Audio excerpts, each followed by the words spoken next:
اس وقت جو ماں باپ ہے وہ بڑے فکر میں ہیں، بچوں کی تعلیم ہے، امتحان آ رہے ہیں تو میں نے شفقت آپ پلیز آپ نے کنسلٹ کیا سارے صوبوں کے ایجوکیشن منسٹر سے، تو پلیز بتائیں۔ شکریہ پرائم منسٹر صاحب۔ جب یہ وبا پھیلی تو آپ کی طرف سے ہمیں دو ہدایات ملی، ایک یہ کہ طلباء کی صحت جو ہے اس کا مکمل خیال کیا جائے، اور دوسرا یہ کہ تعلیم کا سلسلہ جو ہے وہ جاری رکھا جائے۔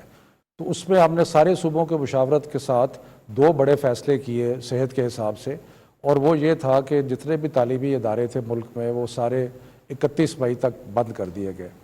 اور دوسرا فیصلہ یہ کیا کہ جو امتحانات کا سلسلہ ہے وہ سارے امتحان ملتوی ہو جائیں گے اور جون اور جولائی میں امتحانات ہوں گے۔ تو یہ فیصلے ہم نے مارچ کے شروع میں کیے۔ ساتھ ہی آپ کی ہدایت کے مطابق ہم نے ایک ٹیلی تعلیم کا سلسلہ شروع کیا، جس میں ہم نے ایک ٹیلی ویژن کے چینل کے ذریعے تعلیم کا سلسلہ بھی جاری رکھا۔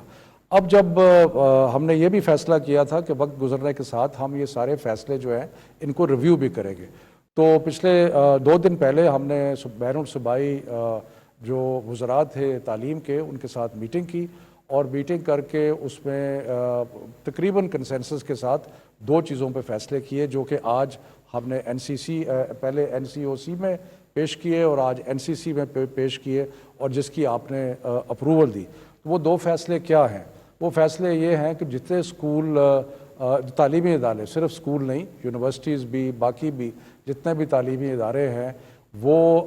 1 جولائی کو نہیں کھلیں گے، بلکہ وہ 1 جون کو نہیں کھلیں گے، بلکہ وہ 15 جولائی تک بند رہیں گے۔ یعنی کہ ہم نے جو اسکولز کو اور تعلیمی اداروں کو مزید 1.5 ماہ بند کرنے کا فیصلہ کیا، جس کی آپ نے منظوری دی۔ اور دوسرا جو بہت ہی امپورٹنٹ فیصلہ یہ ہے کہ جتنے بورڈز کے امتحانات ہیں وہ ہم نے کینسل کر دیے گئے ہیں، ملتوی نہیں کیے، وہ ختم کر دیے گئے ہیں، اور اب جو 9ویں 10ویں 11ویں 12ویں کے مختلف بورڈز کے امتحانات ہونے تھے اب وہ نہیں ہوں گے۔ اس کے بجائے جو پچھلے سال کا رزلٹ ہے اس کی بنیاد پر پروموشن ہوگی، اور یونیورسٹیز نے بھی یہ کہا ہے کہ وہ جو 11ویں کا رزلٹ جو کہ بورڈ ایگزامز ہے، اس وقت پاکستان میں 9ویں 10ویں 11ویں 12ویں کے بورڈ کے امتحانات ہوتے ہیں، تو اب کیونکہ امتحانات نہیں ہوں گے تو جو 12ویں میں یونیورسٹی میں جائیں گے ان کی 11ویں کا رزلٹ موجود ہوگا، جو 11ویں میں ہیں ان کا 10ویں کا رزلٹ ہوگا، اور اسی طرح 9ویں کا رزلٹ جو ہے وہ موجود ہوگا۔ سو اس لحاظ سے جو پچھلے سال کے رزلٹس ہیں اس کی بنیاد پہ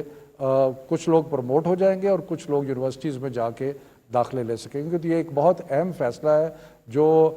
بچوں کی صحت کے لیے، کیوں اگر امتحان جو ہیں وہ ہالز میں ہوتے ہیں اور وہاں پہ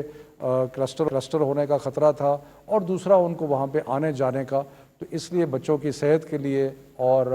والدین کی تسلی کے لیے یہ 2 بڑے اہم فیصلے کیے گئے۔ شفقت بہت بہت شکریہ۔